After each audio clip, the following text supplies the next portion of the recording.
कपूर की तरह सुंदर भगवान शिव का विवाह हुआ। शिव का विवाह हुआ।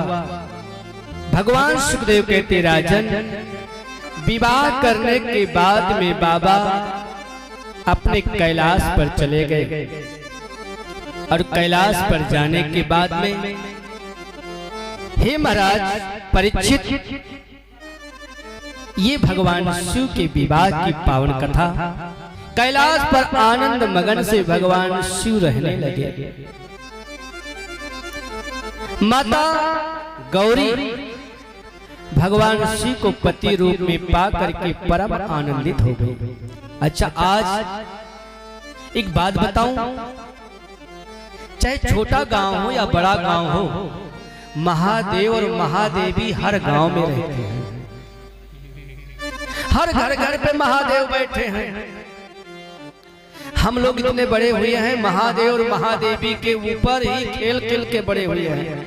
जब हमें कुछ नहीं जानकारी था तो महादेव और महादेवी के ऊपर खूब खेलते थे। थोड़ा बड़े हो गए, अब कोई ऊपर नहीं आएगा और पैसा लेकर के बिल्कुल नहीं आएगा मेरे पास। सब लोग सुन लो, जिसको पैसा चढ़ाना होगा यहाँ सामने चढ़ा दीजिएगा। मेरे पास कोई नहीं आएगा पैसा लेकर के। महाराज भगवान महादेव महादेवी हर गांव में पाए जाते हैं। छोटा घर होगा, आदमी छप्पर के घर में रहता हो, तब भी अपने घर के सामने दो पत्थर का टुकड़ा रख दिया। पूछो कौन है? अरे भैया महादेव हैं। हर गांव में महादेवी होती है, काली माता। छोटे छोटे बच्चे जाते हैं, उन काली जी के ऊपर खेलते हैं, कूदते हैं, कभी नाराज नहीं होती हैं। लेकिन जब वो 10 साल के होते हैं, 5 साल के होते हैं, 8 साल के होते हैं, और अगर कहीं चले गए तो बोले जी वहां महारानी के थाने गए, इसको तो लगार हो गया, लश्कर हो गया। ओ कितने पागल हो। जब वो नंगे घूमता था उनके ऊपर, तब तो उसको कोई लगार नहीं हुआ, लश्कर में नहीं आया। अब वो जब बड़ा हो गया तो लगार लश्कर में आ गया। महादेव महादेवी बोलिए गौरी शंकर भगवान की जय। अच्छा, जितना गौरी माता के रूप का पूजा होता है, भगवान शिव की पूजा होती है। अच्छा, भगवान शिव का विवाह किस दिन हुआ था, कोई बता सकता है? भगवान शिव का विवाह किस दिन हुआ था? भगवान का बर्थडे और एनिवर्सरी एक ही दिन मनाया जाता है। वो कौन सा दिन है? महाशिवरात्रि। महाशिवरात्रि का उनका जन्म भी हुआ था, महाशिवरात्रि के दिन उनका विवाह हुआ था। तो उनका बर्थडे और एनिवर्सरी दोनों एक ही दिन मनाया जाता है। इसको विवाह का क्या बोलते हैं? विवाह का वर्षगांठ लोग मनाते हैं। अब तो तमाम इंग्लिश तो हमें आता नहीं, लेकिन कहीं से निकल गया। सही निकला कि गलत निकला होगा। महाराज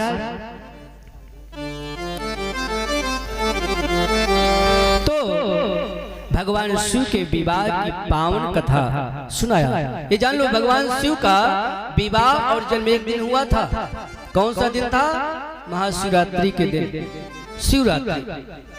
भगवान शिव का जन्म लगता है रात ही में हुआ था। रात ही में वो पैदा हुए थे। रात में ब्याह तो रात्रि में होता है, दिन में तो होता नहीं है। विवाह कराए, उसके बाद में अब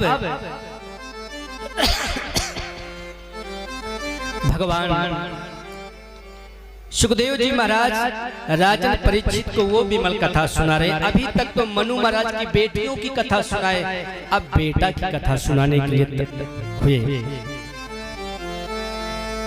भगवान सुखदेव जी कहते राजन, जयाय उत्तान पादस्य सुनीति सुरुचिस्तयोः सुरुचि प्रेषि प्रत्यानेतरः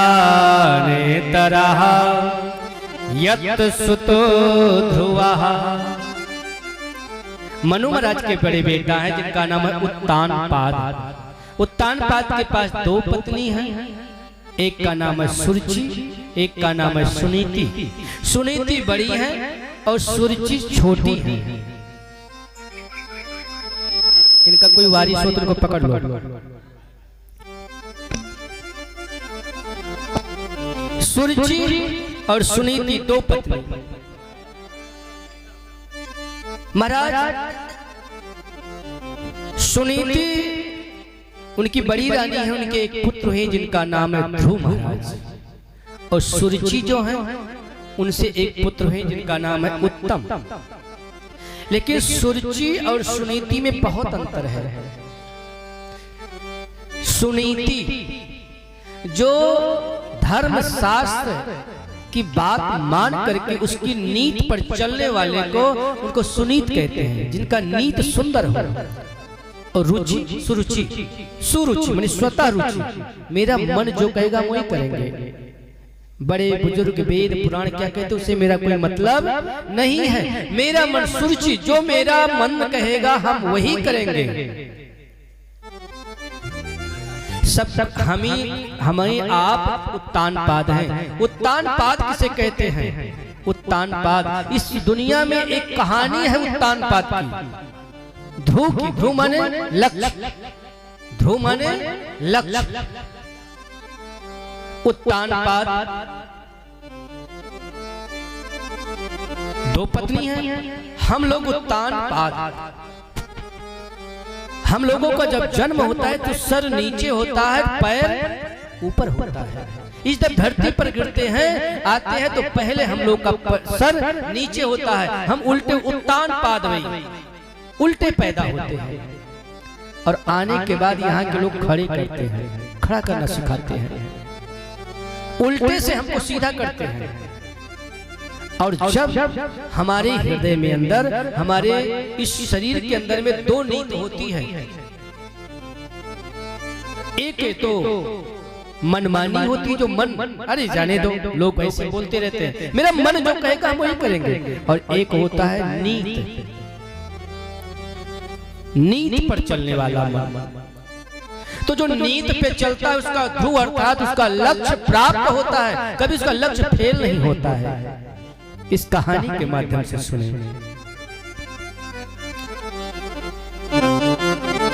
दो पुत्र, दो पत्नी, ध्रुव और उत्तम। एक दिन ध्रुव महाराज खेलते खेलते अपने पिता की गोद में बैठना चाहे कि मैं पिता की गोद में बैठूं, लेकिन ऐसा नहीं हो पाया। जब अपने पिता की गोद में गए तो सौतेली माँ यानी छोटी सुरुचि ने उन्हें गोद से खींचकर नीचे कर दिया। ध्रुव जी रोने लगे, माँ ये मेरे पिताजी हैं। बोले ये तुम्हारे पिता हो ही नहीं सकते। बड़ा ध्यान से कथा को सुनना, ये तुम्हारे पिता हो ही नहीं सकते। बोले क्यों? बोले इसलिए नहीं हो सकते कि तुम मेरे पेट से नहीं पैदा हुए हो, तुम तो किसी और के पेट से पैदा हुए हो। और राजा उत्तानपाद छोटी रानी के बस में थे, जो कहती थी वही करते थे और कुछ नहीं करते थे। राजा चुपचाप बैठे रह गए। वो रोते रोते ध्रुव जी गए अपनी माँ के पास। किसके पास? सुनीति के पास। बोले बेटा क्यों रो रहे? बोले माँ मैं पिताजी की गोद में बैठना चाहा, छोटी माँ ने मुझे नीचे उतार दिया। कुछ तो कहा होगा, तूने बदमाशी किया होगा। कितना पवित्र भाव है बड़ी रानी का, तूने कुछ बदमाशी किया होगा। बोले मैं कुछ नहीं किया। बोले फिर बात क्या है?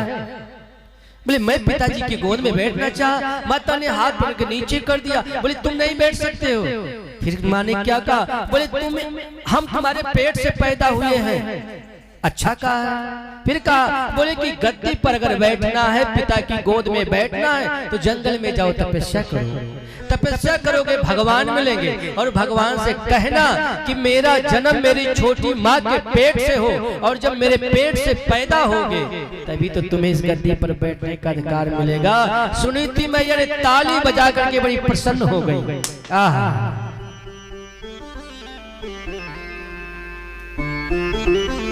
कि जो मैं नहीं कह पाई वो तो तुम्हारी छोटी माँ ने कह दिया।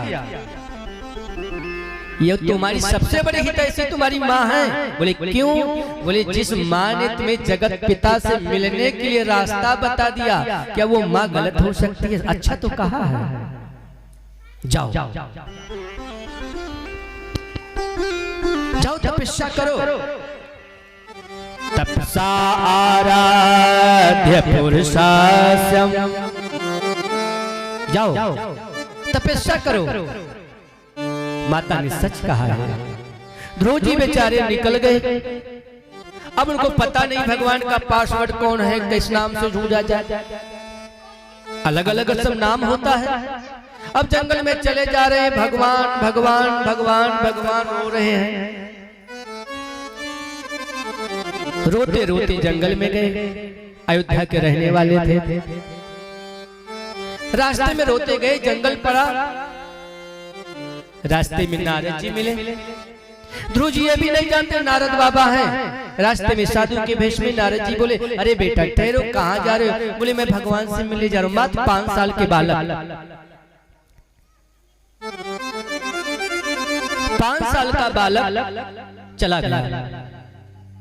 नारद जी बोले रुको रुको, किससे मिलना है? बोले मुझे भगवान से मिला। बोले भगवान का नाम जानते हो? बोले नहीं, मेरी छोटी माँ ने कहा भगवान जंगल में रहते हैं, जाओ वो मिलेंगे, अपनी सारी कहानी बताए। बोले भगवान का नाम तो जानो। क्या नाम है बाबा? भगवान हरि व्यापक सर्वत्र समाना, प्रेम ते प्रगट होई मैं जाना। हरि व्यापक सर्वत्र समाना,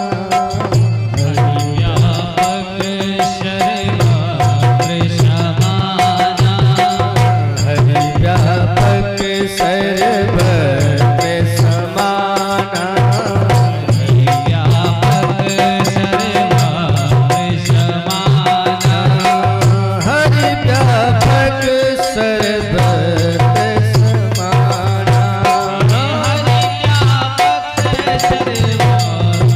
समाना, प्रेम ते प्रगट होई मैं जाना, प्रेम ते प्रगट होई मैं जाना, प्रेम ते प्रगट होई मैं जाना, प्रेम ते प्रगट होई मैं जाना। हरि व्यापक, भगवान तो सब जगह है।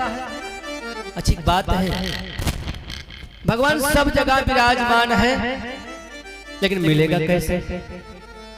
कैसे ढूंढोगे? जैसे आप हवा देखे हैं? हवा कोई देखा है? हवा को हाथ में पकड़ पाओगे? नहीं। अच्छा साइकिल से अगर हवा निकल जाए तो हवा कैसे भरोगे? साइकिल से अगर हवा निकल जाए तो हवा तो सब जगह है, ऐसी कोई जगह नहीं हवा कहाँ नहीं है। लेकिन एक हवा जहां डंप किया गया है, पकड़ के रखा गया है, वहां से हवा भरा जाएगा। ऐसे भगवान सब जगह विराजमान है, लेकिन भगवान का कोई खास तो जगह होगा जहां भगवान मिलेगा।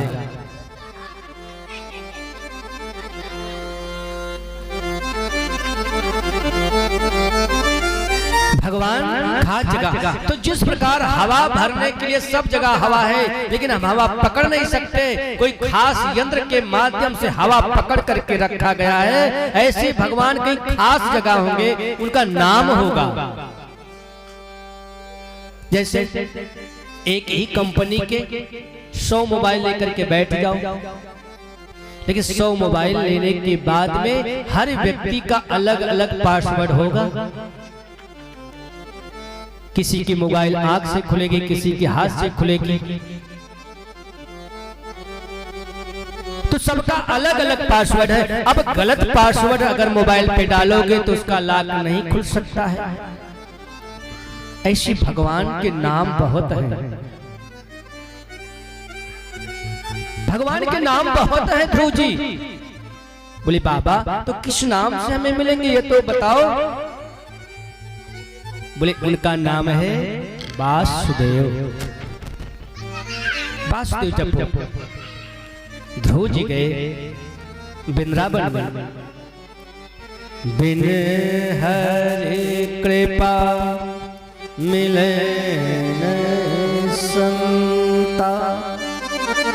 अच्छा जब भगवान को मिलना होता है ना तो पहले एक साधु को भेज देते, जाओ उसका हालचाल लेकर के आओ, वो क्या चाहता है। और जब साधु आकर के हालचाल ले लेता है ना तो फिर भगवान, संत आएगा तो भगवंत आएंगे। लोग कहते नहीं है, बोले संत भगवान की जय। भगवान से मिलने के लिए पहले संत से ही मिलना पड़ता है। बिन हरि कृपा मिले नहीं संता। महाराज ध्रुव जी वृंदावन में गए और तपस्या करने लगे। संत की शरणागति हुई है।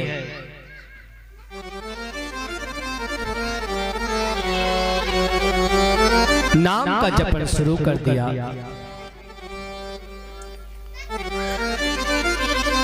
हरे राम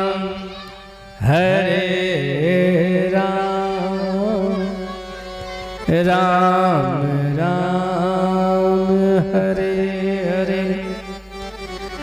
हरे कृष्ण कृष्ण कृष्ण हरे हरे। हरे राम राम राम हरे हरे। हरे राम राम राम हरे हरे। हरे राम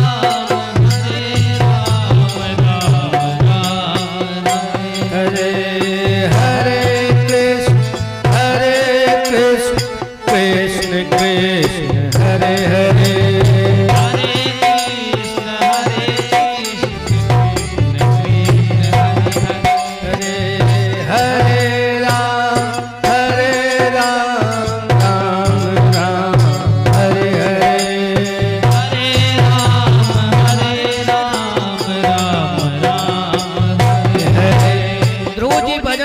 शुरू कर दिए। ओम नमो भगवते वासुदेवाय। ओम नमो भगवते वासुदेवाय।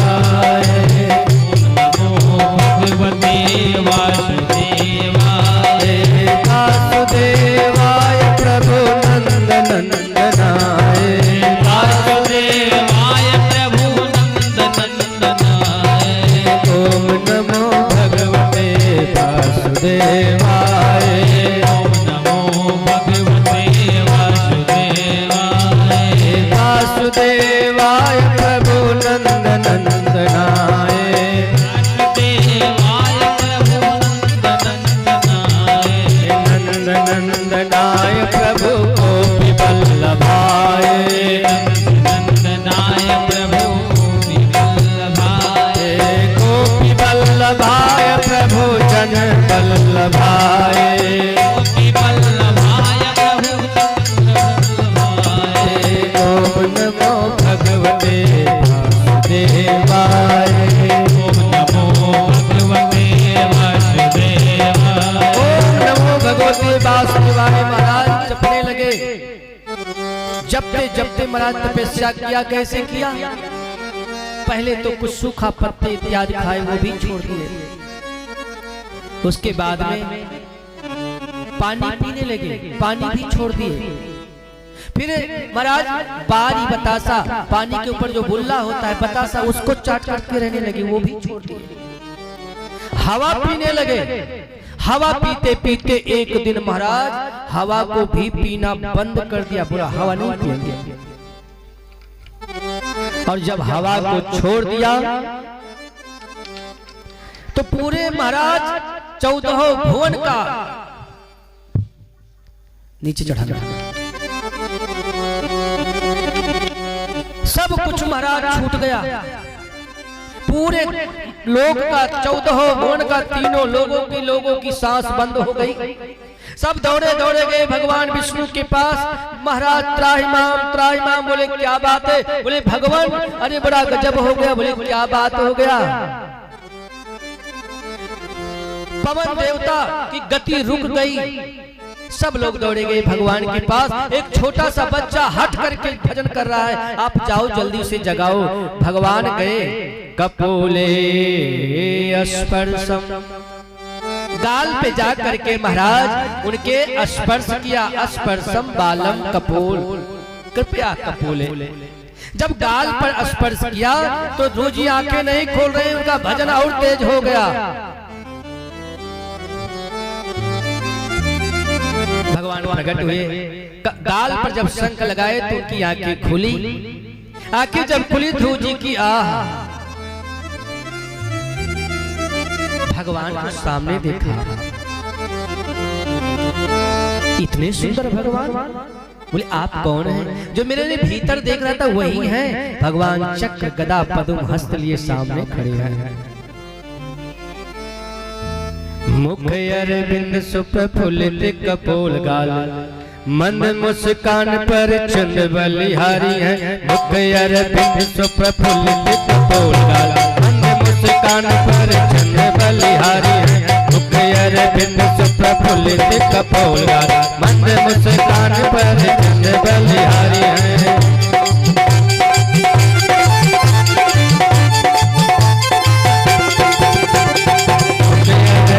सुप्रफुल्लित कपोल गाल, मंद मुस्कान पर चंद बलिहारी है। बड़े बड़े लोचन कटीले वो कसीले नैन, बड़े बड़े लोचन कटीले वो कसीले नैन, जिनकी चितवन जगत सुखकारी है।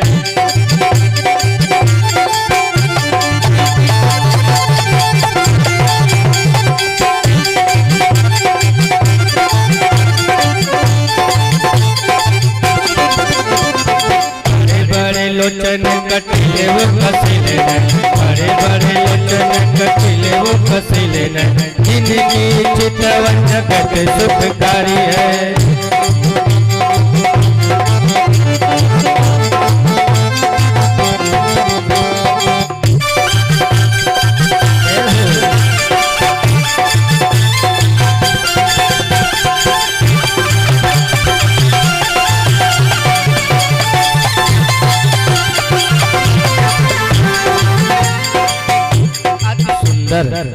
अति सुंदर मुख अरविंद सुप्रफुल्लित कपोल गाल, मंद मुस्कान पर चंद बलिहारी हैं। बड़े बड़े लोचन कटीले वो कसीले नैन, जिनकी चितवन जगत सुखकारी है।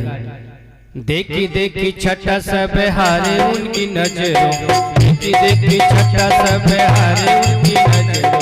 त्यागी दास तेरो ये आस तो बिहारी है, त्यागी तेरी आस तो आस बिहारी है।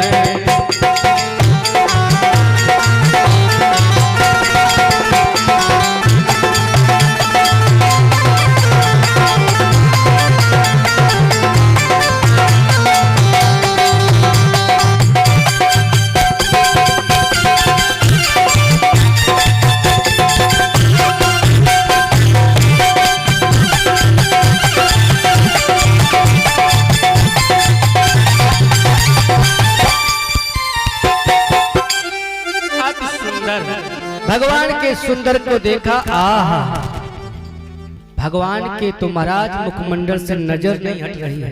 अच्छा एक बात बताओ, जो भगवान को देख लेगा वो हमको और आपको कोई देखेगा? जब भगवान के बनाए हुए खिलौना को लोग देख करके रिझ जाते हैं, और काश भगवान सामने आ जावे तो।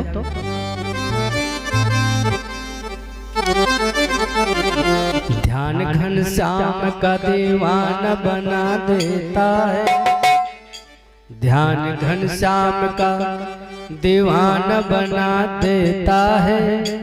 बाकी दुनिया को भी मस्ताना बना देता है, ध्यान घनश्याम का दीवाना बना देता है।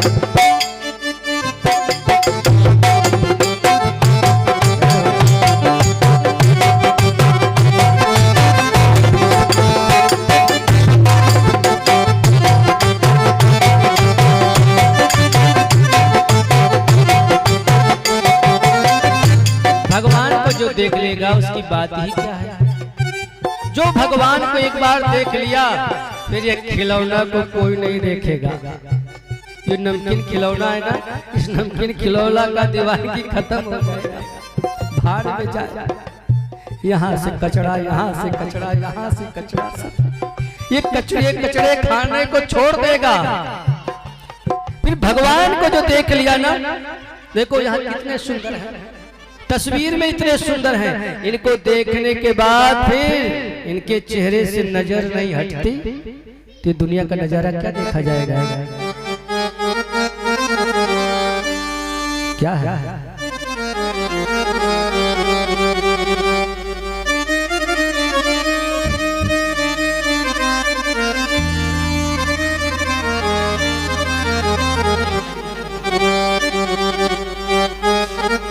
भगवान को देखने के बाद हम तो कहते हैं अपने गोपाल जी को बैठ करके गाते हैं कि तेरे चेहरे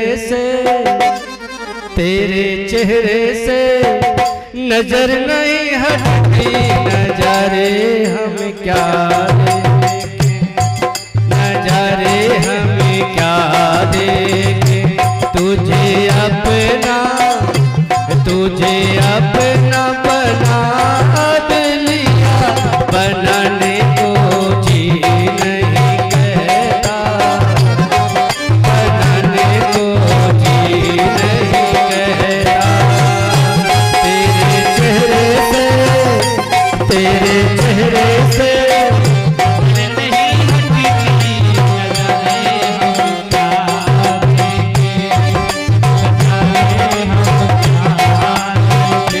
तुझसे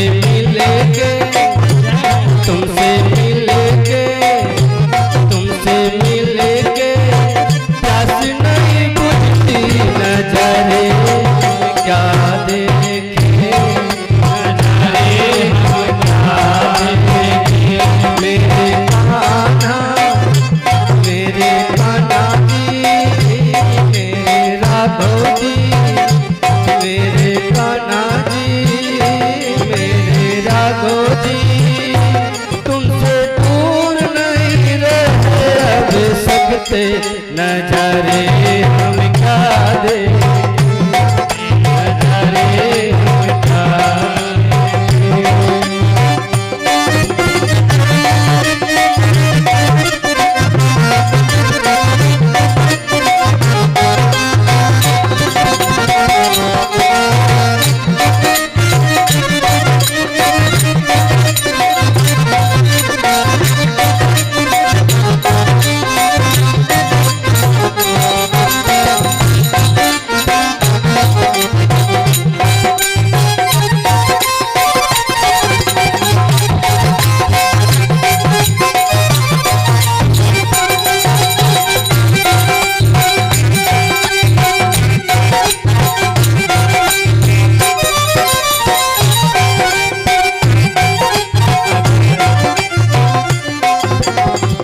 अगर एक बार उनको कोई देख ले तो फिर दूसरे को देखने का मन नहीं करेगा। अच्छा, जो कोई कहते कि हम भगवान का दर्शन किया, एक बार किए तो थे, मन भर गया। अगर दर्शन की प्यास बुझ गई तो आपकी प्यास कैसे है? एक बार नहीं 1000 बार जाओ, इनसे मिलकर के अगर प्यास बुझ जाए तो आप भक्त कैसे हो? है ये फिल्म के गीत, लेकिन इसकी प्राण को मैं बता रहा हूँ। गीत कोई गंदी नहीं होती है, गीत के जो प्राण होते हैं उसके मतलब होते हैं वो अच्छे होते हैं। अगर भगवान से मिलने की इच्छाएं समाप्त हो जाए, बस मैंने एक बार कथा सुनी थी, भागवत कथा, बस एक बार मैंने हनुमानगढ़ी पे दर्शन किया, एक बार मैं गया था रामनगर, अब क्या बार बार जाए? तो सच्चे भक्त नहीं हो। लेकिन अरे एक बार गए थे ना, इस बार जाऊंगा, अब ये देख करके आऊंगा, अब ऐसे होंगे। जिसकी प्यास नहीं बुझती वही तो सच्चे भक्त हैं, जिनको एक बार देख। आज ध्रुव जी के सामने भगवान साक्षात खड़े हैं, भगवान ने दर्शन किया।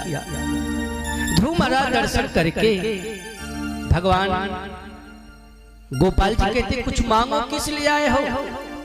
अच्छा छोटा बच्चा क्या मांगेगा? पहले तो आए थे मांगने कि मैं आप जब मिलेंगे तो आपसे मैं कहूंगा कि मुझे अयोध्या के गद्दी पर पिताजी के गोद में बैठने का अधिकार चाहिए। अच्छा आप क्या सोचे हो? आप मिल गए ना तो अब कुछ नहीं चाहिए। आपके मिलने के बाद में अगर भूखा रहूं तो फिर मेरा बहुत बड़ा दुर्भाग्य है। बोले फिर भी कुछ तो कहो, क्या चाहिए? बोले भगवान हमें कुछ नहीं चाहिए।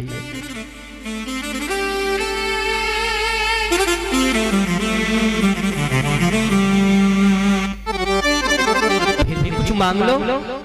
ध्रुव जी से बार बार हट कर रहे हैं भगवान, कुछ मांगो कुछ मांगो। ध्रुव महाराज ने कहा नहीं, हे भगवान एक बात कहूं, बस आप अपने दोनों ये कृपा हाथ मेरे सर पे रख दो। भगवान ने कहा जब तुम मांगते नहीं हो ना तो मैं कुछ देता हूं।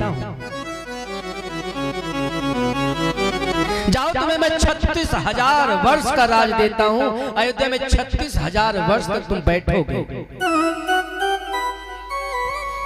भगवान से आशीर्वाद लेकर के घर आए, कुछ मांगा नहीं। भगवान मिलने के बाद में याचनाएं रह जाए तो समझो दुर्भाग्य है जीवन में।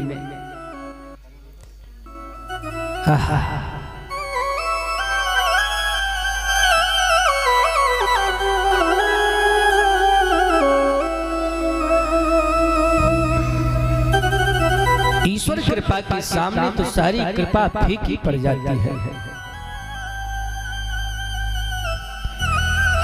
ध्रुव जी भगवान के दर्शन करके जब घर आए, जा पर कृपा राम के होई, जा पर कृपा करे सबको। जब ये दिल दुनिया को दिया तो दुश्मन हजारों हो गए, और जब ये दिल तुझको दिया तो सबके प्यारे हो। जब ये दिल तुझको दिया मेरे कान्हा तो सबके प्यारे हो गए।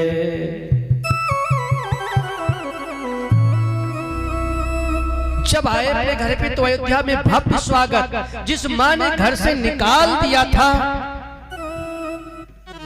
वही माँ माला लेकर के खड़ी है। माला ध्रुव जी को पहना करके लिपटा लिया, मेरा बेटा आ गया। परिस्थितियां सब बदल गई। कहते हैं ना संत के दर्शन के बाद भगवान मिले, और भगवान के मिलने के बाद में दिशा और दशा दोनों बदल गई। जहां नफरत था वहां प्यार हो गया। भगवान की जब कृपा होती है ना तो प्यार ही हो जाता है।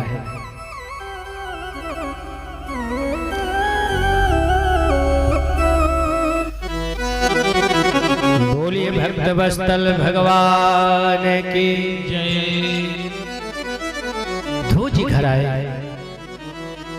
अब देखिए, अच्छा बड़ी अच्छी बात है, ध्रुव जी प्रेम से गए थे तपस्या करने। कोई बताओ, कथा जो मन से सुन रहे हो बताओ, ध्रुव जी अपने घर से प्रेम से गए थे भगवान से मिलने, या हाथ उठा के बताओ या सर घुमा के बताओ? अगर दोनों हो तो तुम लोग बताओ। प्रेम से गए थे, दुख से गए थे ना? दुखों से अगर चोट खाए न होते तो मोहन तेरी याद आए न होती। ध्रुव जी दुख से गए, भगवान को थोड़ी जानते थे, 5 साल के थे। गए। ध्रुव सगलान जप्यों हरि नाम, ध्रुव सगलान जप्यों हरि नाम,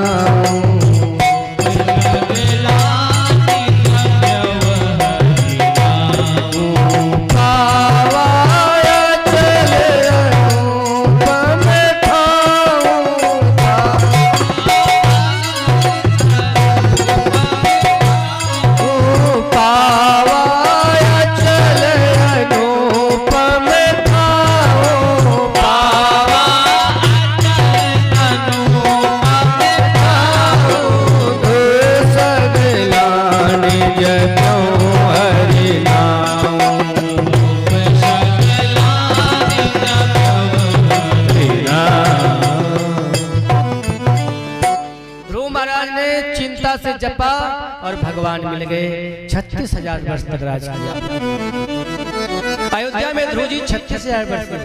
ध्रुव जी का भी 2 विवाह हुआ था, 2 बच्चे हुए थे, उत्कल और वत्कल।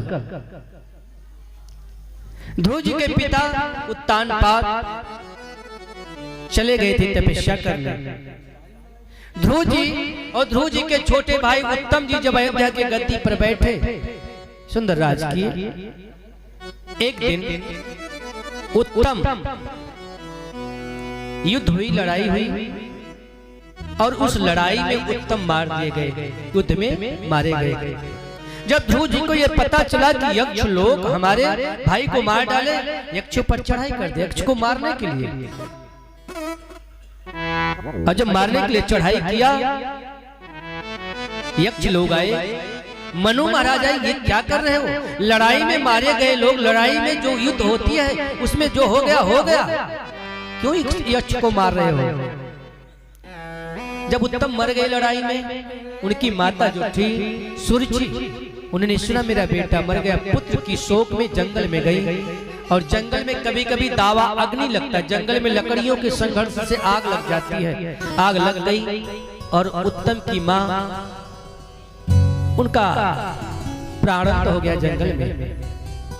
36,000 वर्ष तक जब ध्रुव ने राज किया, एक दिन समय आया, विमान पर बैठ करके जब जाने लगे, उनका 36,000 वर्ष बीता, तो रास्ते में एक देवी जी मिली। देवी जी हाथ जोड़ी, हे महाराज एक मेरी कृपा तो सुन लो, मुझसे भी कुछ सेवा ले लो। ध्रुव जी बोले तू भाई कौन है?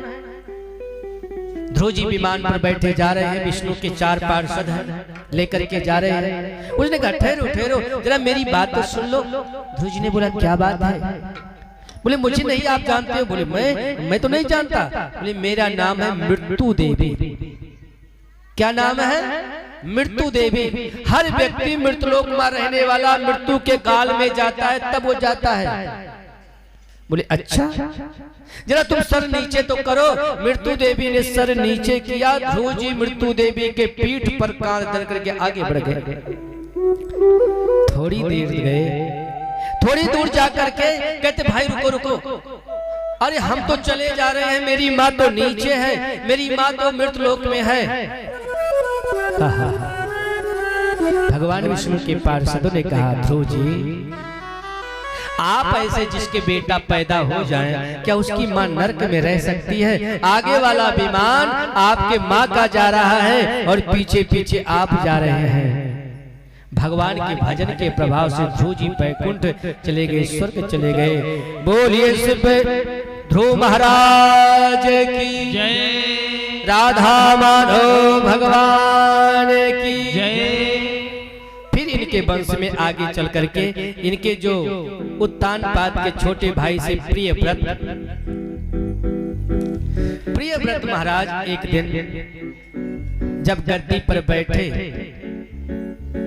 तो जब प्रियव्रत महाराज गद्दी पर बैठे तो क्या हुआ?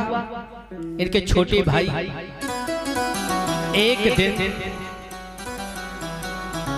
अपने नगर का भ्रमण करने के लिए चले कि मेरा नगर कैसे है।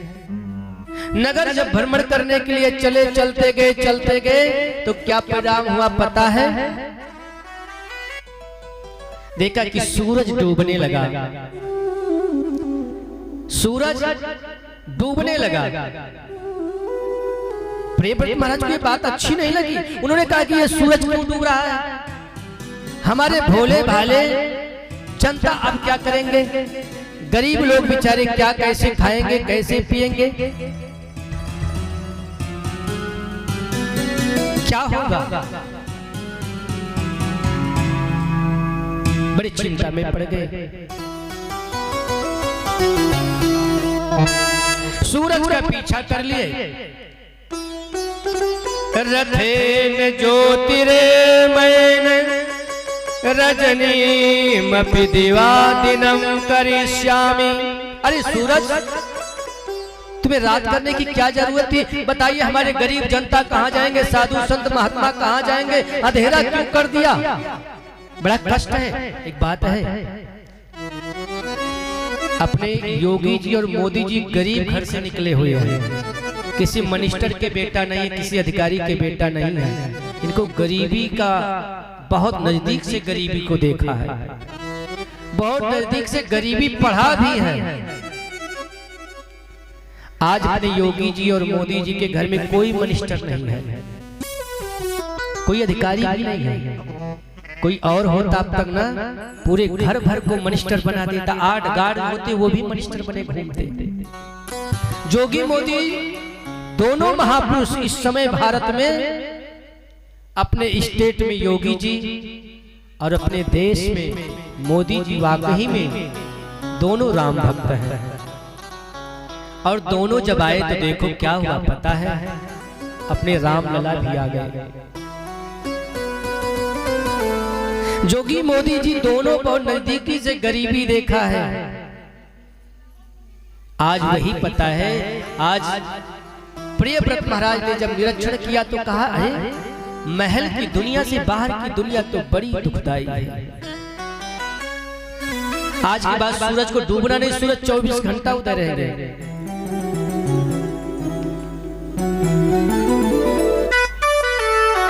सूरज के पीछे पड़ गए।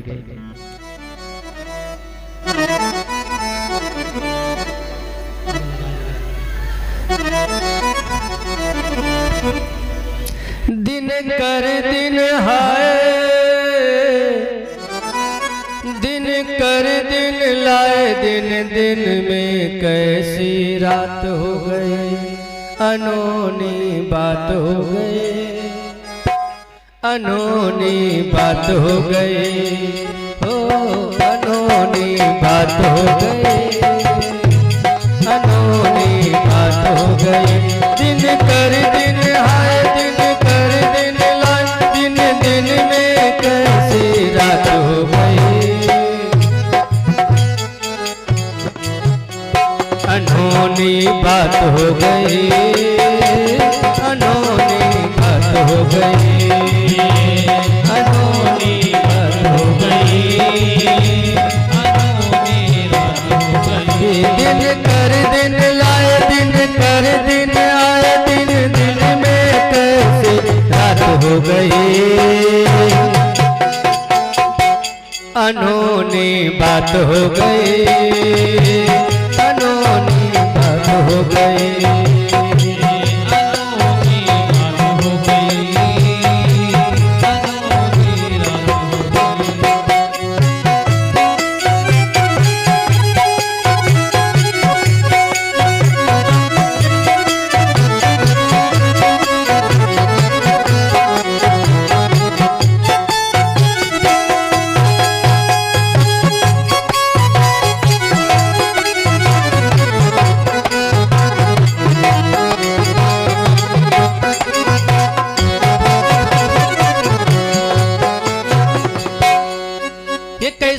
बात हो गई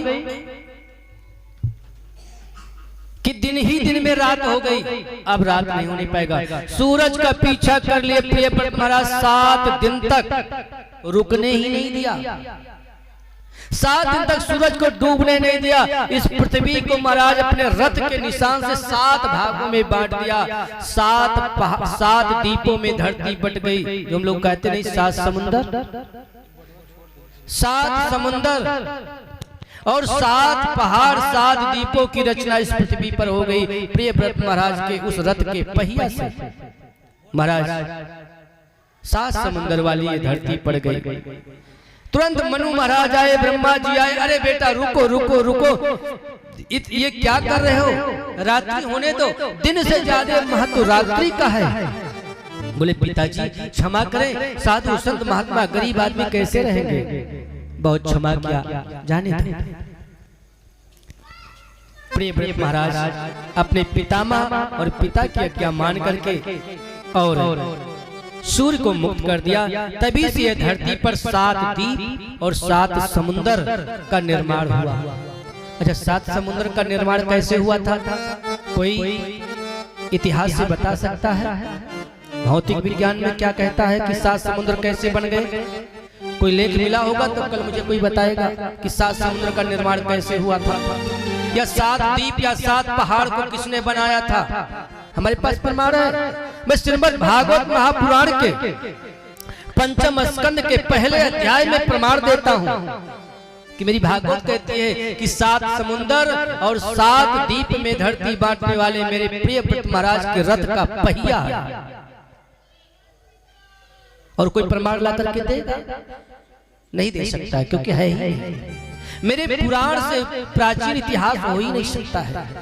रोक दिए। महाराज प्रियव्रत महाराज बहुत सुंदर अयोध्या में शासन किया। इन्हीं के शासन में महाराज एक सुंदर राजा हुए जिनका नाम था ऋषभदेव। ऋषभदेव जिसने जैन धर्म का स्थापना किया था, अहिंसो परमा धर्म का स्थापना किया था ऋषभदेव। जैन धर्म के प्रथम आचार्य है भगवान ऋषभदेव। हे भगवान, भगवान सुखदेव जी कहते परीक्षित, ऋषभदेव महाराज अपने बच्चों को उत्तम शिक्षा और ज्ञान दिया। उनके 5 बेटा थे ऋषभदेव के।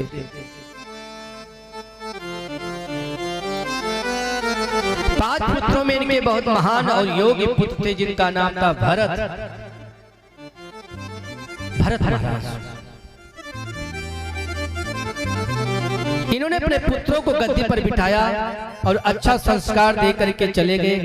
इनका भजन करने का तरीका पता है ऋषभदेव का। ऋषभदेव महाराज परमहंस, जैन लोगों ने जैन को देखा होगा, जैनी को, जो जैन वाले होते हैं नंगे होते हैं, कोई कपड़े नहीं पहनते हैं।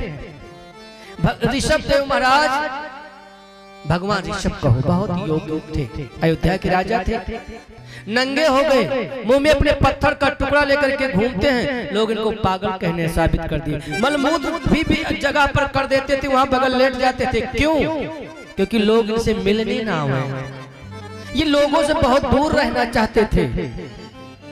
इन्हीं के वंश में इन्हीं के पुत्र भरत महाराज हुए। वो भी अपने पुत्रों को गद्दी पर बिठा करके और अयोध्या से निकल गए। कहां? महाराज शालिग्राम क्षेत्र आश्रम में, पूरा आश्रम जहां गंडकी नदी है। गंडकी नदी बिहार, झारखंड और नेपाल के मध्य में है। वहां जाकर के महाराज जी तपस्या करने लगे। भरत महाराज एक दिन भरत राजा तपस्या कर रहे थे। महाराज परीक्षित हुआ क्या? सुबह का समय था। सूर्य को जैसे हम लोग नदी में स्नान करते तो अर्घ देते हैं, ऐसे अर्घ दे रहे थे। और हुआ क्या? एक गर्भवती हिरणी पानी पी रही थी, शेर की दहाड़ हुई। उसने सोचा मुझे खा जाएगा, उसने नदी की छलांग तो लगाई, लेकिन वह हिरणी नदी उस पार गई नहीं, लेकिन उसका गर्भपात हो गया, बच्चा पेट से गिर गया, हिरणी तो मर गई। राजा के सामने ऐसा आश्चर्य घटना हुआ। राजा ने कहा कि अगर बच्चे को बचाता नहीं तो ये मर जाएगा, क्योंकि सामने है। उस हिरण के बच्चे को ले आया अपने आश्रम में। हिरण का बच्चा धीरे धीरे बड़ा होने लगा और भरत जी महाराज का भजन धीरे धीरे कम होने लगा, धीरे धीरे कम होने लगा। अब बच्चे का परवरिश करना, उसको पालन पोषण करने लगे। परिणाम क्या हुआ पता है? भरत जी का धीरे धीरे धीरे धीरे सारा भजन खत्म हो गया। अब बच्चा कहीं अगर पल भर के लिए बच्चा उनके पीठ में चाट रहा है, गोद में खेल रहा है, उनको अच्छा लगता है। अगर एक पल के लिए बच्चा दूर चला जाए तो घबरा जाते थे। एक दिन वह बच्चा हिरणों की झुंड देखी, हिरणों के झुंड में भाग करके चला गया। हिरणों के झुंड में जब भाग करके चला गया, राजा कुटी में देखे नहीं मिले, उस हिरण की याद में अपने प्राण का त्याग कर दिया। अंतो गति सो मति, अंत में जो मति होती है वही गति होती है। राजा हिरण को पालन पोषण करने के कारण से महाराज राजा मरने के बाद हिरण हो गए। अब आज जो कुत्ता पाल रहे हैं वो क्या होंगे, राम जाने क्या होंगे। राजा हिरण पाले तो मरने के बाद में वो हिरण बन करके धरती पर भोगना पड़ा। जो आज कुत्ता पालते हैं वो क्या बनेंगे राम जाने। जो सुअर पालेंगे वो क्या बनेंगे, मुर्गी मुर्गा खरगोश चूहिया चूहा जो पालते हैं वो क्या बनेंगे, वो तो गोपाल ही जाने, मैं नहीं जानता। महाराज आजकल गाय को चारा देना बहुत बड़ा पाप है। आजकल गाय का गोबर उठाना बहुत बड़ा कष्ट है। और कुत्ता जो राखे रहते हैं उनसे पूछो, रोज सफाई करते हैं, रोज टहलाने उसको ले जाते हैं। घर में बूढ़े मम्मी पापा को टेबलेट नहीं मिल पा रहा, लेकिन उसके लिए पता नहीं कौन कौन सा चारा, कौन कौन सा टॉनिक, कौन कौन सा क्या क्या खिलाने के लिए उपलब्ध है। घरों में लिखा जाता था, झोपड़ियों में आपका हार्दिक अभिनंदन है, स्वागत है। अब महलों के गेट पे लिखता कुत्तों से सावधान। कारण है घर में प्रवेश करोगे तो मालिक नहीं मिलेंगे, पहले कुत्ता मिलेगा। कुत्ता दर्शन करो तब मालिक का दर्शन करो। कुत्ता अपने भौं भौं, क्या बात है, कहाँ आए? अरे भैया मालिक से मिलना, अब आओ। पहले मुझसे मुलाकात, फिर मालिक से मुलाकात। डर लागे अरु हंसी आवे, अजब जबाना आया रे। डर लागे अरु हंसी आवे, अजब जबाना आया रे। घर के सारे मंगल हट गए, सारे घर के मंगल हट गए, बात बिगड़ी बन जावे रे। डर लागे, अब बड़ा डर लगा था क्यों घर मच जाए माँ। अरे गाय रही तो कम से कम गैया धूर उड़ावत तब तो मारे आओ, तब कुत्ता तो बिल्कुल। अब ऐसे बाघ ऐसे कुत्ता, भगवान जाने क्या होगा। शरीर जब छोड़े भरत जी महाराज तो महाराज बन करके मृगा आए। बहुत दिन तक भटकते रहे लेकिन ज्ञानी थे। शरीर छोड़ करके उनका जन्म एक ब्राह्मण कुल में हुआ जिनका नाम पड़ा जड़ भरत। फिर वो जड़ भरत बन करके आए ब्राह्मण कुल में। पिताजी कहते तो पंडिताई करो, गायत्री मंत्र पढ़ो। कहते नहीं, मैं झंझट में पढ़ने वाला नहीं हूँ, मैं मंत्र जपने वाला नहीं हूँ। फिर क्या करोगे? बोले कुछ नहीं करूंगा, मूर्ख बन करके रहूंगा। अब जड़ भरत जी मूर्ख बन के कन्नौज में उनका जन्म हुआ। कन्नौज में कहाँ जन्म हुआ? कन्नौज में। कौन से ब्राह्मण में? कानकुब्ज ब्राह्मण में उनका जन्म हुआ। और जब उनका जन्म हुआ महाराज तो उनके पिताजी जब मर गए पंडित जी, तो उनके भाइयों ने भाभियों ने कहा कि ये महामूर्ख है, बैठे बैठे खा रहा है, खूब मोटा तगड़ा हो गया है। हम लोग अपने पति को बादाम पीस पीस के पिलाती हूँ, उनकी हड्डी पे मांस चढ़ता नहीं है, और इसको बासी खिलाओ ये भी मोटा हो जाता है।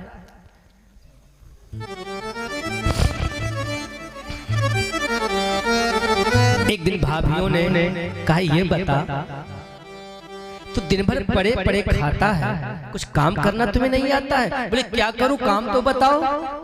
बोले काम ये है कि कुछ करना चाहिए। बोले तुम्हें क्या करूं, काम तो बताओ। भाभियों ने अपने पति को चढ़ाया, इसे बोल दो खेत में जाके काम करे। भाइयों ने कहा रे जड़ भरत, घर में जाके कुछ काम तो कर लिया करो खेत में। बोले क्या करना है? कहीं जाओ खेत खोदो। अब भरत जी पहुंचे, 10-10 फुट का गड्ढा खोदने लगे। एक दिन के बाद उनके भाइयों ने आया, बोले ये क्या? बोले अभी बोले थे गड्ढा खनो, जहां तक मैं जा सका गड्ढा खन करके रख दिया। बोले सब चौपट कर दिया, तुम ऐसा करो यहीं बैठे रहा करो। महाराज एक दिन ऐसा हुआ कि जड़ भरत जी महाराज सोए थे। उसी रास्ता से एक राजा था, बड़ा अच्छा राजा था। एक राजा था, उसका नाम था राहुगण। सिंध सोबीर का राजा रहने वाला था। उसने डोली लेकर के जा रहा था कपिल भगवान के पास। डोली लेकर के जा रहा था कपिल भगवान के पास। जैसे यहाँ लोग कथा सुनने के लिए कोई आवे, अब मान लो उसका ड्राइवर बिगड़ जाए तो कहते भाई हमारा हेल्प कर दो, लेकिन राजा ने हेल्प नहीं मांगा। क्या देखा, ओहो, कहा जाओ एक नौकर ले आओ कहीं से ढूंढ के। एक बात है, डीएम से ज्यादा गर्मी के चपरासी को होती है। चपरासी को इतनी गर्मी रहेगा, लगता है वही डीएम साहब है। चलो अभी नहीं मिलेंगे, क्या बात, अभी सामने मिल सकते, चलो अभी सो रहे हैं, अभी आराम कर रहे हैं। क्या काम है, फाइल हमको दिखाओ, चाहे कछुए ना जाने फाइल में, फाइल हमको दिखाओ। इंटर पढ़ा चपरासी का, फाइल हमको दिखाओ, हम बाद में देख लेंगे। बड़ी गर्मी रहती है। एक बात है, घर के अम्मा बाबू बड़े शांत होंगे कि लड़के जो होंगे 15 साल के, बहुत गर्मी होगी। कोई शिकायत आ गया तो अम्मा बाबू सुन करके चुप है, चुप रहो, तुम ऐसे, तुम्हारी आदत पड़ गई है। अब तो गर्मी खूब दिखा रहा है, लेकिन मम्मी पापा समझ रहे हैं कि इसकी गर्मी दूसरी गर्मी है, हमारी दूसरी गर्मी है। इसके गर्मी में अगर कहीं जरा सा हम हाथ लगा दिए तो ये भी जाएगा, हम भी चले जाएंगे। इसलिए चुप रहना ही है। थोड़ी देर के बाद ये उबलता हुआ गर्मी है, वे शांत हो जाएगा। हम तो पक करके चावल हो गए, जहां चिपक जाएंगे छूटेंगे नहीं। पका हुआ चावल जब चिपक जाता है ना तो छुड़ाते रहो नाखून से, छूटता नहीं है। और जब तक चावल और पानी अलग रहता है, महाराज खूब उबाल मारेगा, खूब उबाल मारेगा। 14-15 साल का जो कच्चा चावल वाली उम्र होती है ना, जरा सी आंच आई कि महाराज सगरो चावल बह जाएगा। लेकिन जब वही पक जाता है ना, तो जब कहीं चिपक गया तो फिर वो जल्दी छूटता नहीं है। गया एक आदमी, बाबा क्या कर रहा है? बोले भैया हम बैठे